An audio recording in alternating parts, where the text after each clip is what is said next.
నమస్తే, welcome to Andhraprabha. నేను తేజస్వి. ఈసారి ఎన్నికలు చావోరేవోగా మారనున్నాయి. ఏపీలో ప్రజలను ప్రసన్నం చేసుకునేందుకు పార్టీలన్నీ తమ శక్తి వంచన లేకుండా పనిచేస్తున్నాయి. షెడ్యూల్ రాకముందే ప్రచారంపై ఫోకస్ పెట్టాయి. ఆయా పార్టీల అధినేతలందరూ రాజకీయ రణక్షేత్రంలోకి దూకేశారు.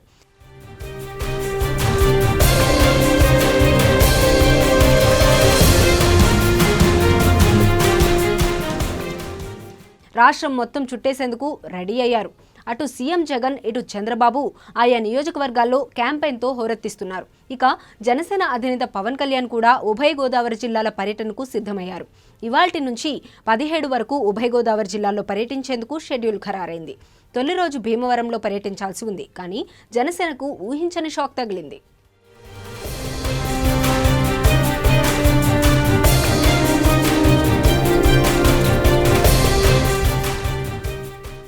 భీమవరం వెళ్లేందుకు పవన్ కళ్యాణ్ రెడీ అయ్యారు. హెలికాప్టర్లో వెళ్లేందుకు నేతలు అన్ని ఏర్పాట్లు చేశారు. అయితే ఊహించని విధంగా హెలికాప్టర్ ల్యాండింగ్కు స్థానిక అధికారులు అనుమతి ఇవ్వలేదు. దీంతో జనసేనాని భీమవరం పర్యటన వాయిదా పడింది.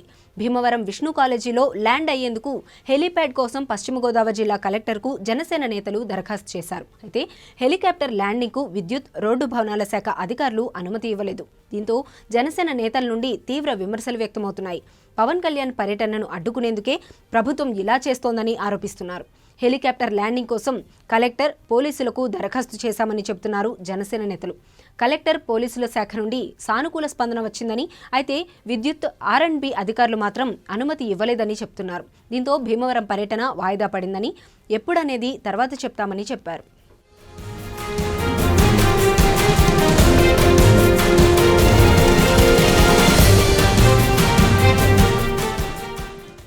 గతంలో మాజీ ఉపరాష్ట్రపతి వెంకయ్య నాయుడు, పవన్ కళ్యాణ్ ఈ హెలికాప్టర్లోనే దిగారని, అప్పటికీ ఇప్పటికీ హెలిప్యాడ్ ప్రాంగణంలో ఎలాంటి మార్పులు ఏమీ లేవని జనసేన నేతలు చెప్పారు.